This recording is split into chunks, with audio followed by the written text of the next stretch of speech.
Group H, Uruguay 0, South Korea 0. Let's start with Uruguay. Godin was great.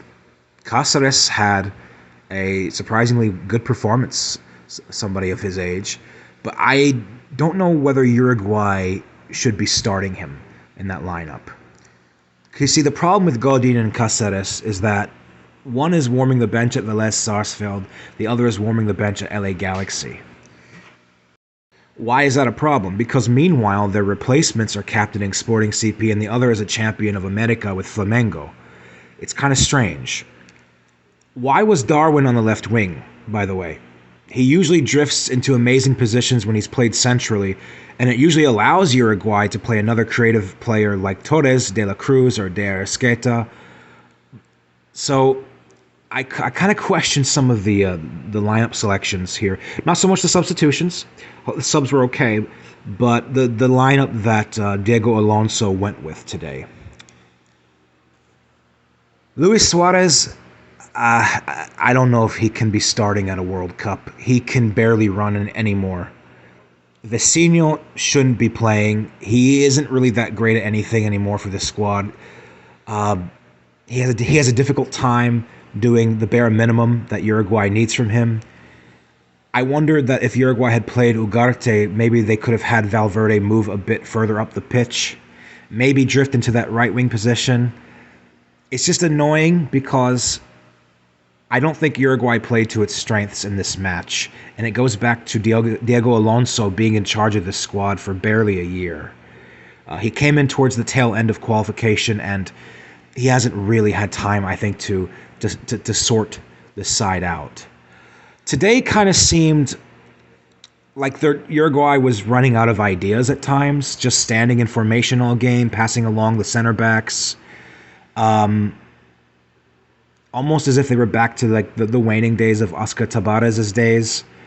And I don't know if Alonso just was approaching this way too conservatively, but he has to get it right fast because they're playing Portugal next. And it's gonna be weird because they're playing the best team in the group arguably next, and they're playing against a side that has revenge on their minds from 12 years ago. And I think Uruguay really needs to go with everything. If they're going to use a 4-3-3, they have to play it with Coates and Varela, Ugarte, and either DLC or GDA. By DLC, I mean with De La Cruz. It's just kind of strange because you're seeing players who are kind of past it, and that was a real concern for Uruguay heading into this tournament. Sort of like the old guard is waning out. You still have guys in here like Suarez and Cavani that played in the World Cup back in South Africa in 2010. And I feel like a lot of Uruguay fans, for them, it almost doesn't matter that the likes of Diego Godin had a good game today because the guy's he's becoming a 40-year-old ticking time bomb. There's only so much that a player has to contribute to the national squad, unless they are exceptional, once they get up there in age. And I just think that Uruguay is going to be really unsatisfied with the result today because this was a match that they could have won. One thing I want to add also about Valverde is he did really well in putting off fires and stopping counters, but I think Ugarte can do the same, and more importantly, Vecino can't. Nor can he really drift to the right and play as a hybrid midfielder and winger, but in the proper system, Uruguay should be playing as if everybody is comfortable and assured in their positions. Today, it just looked like they were covering for those that were at risk. For South Korea, Na Sang-ho played really well today. The right line dominated Uruguay's side in the first half, and to increase the effectiveness of Lee Kang-in, South Korea would have had to change their entire formation just to have a play him at an attacking midfielder role, or basically a shadow striker, like a 4-4-2 or 4-3-1-2.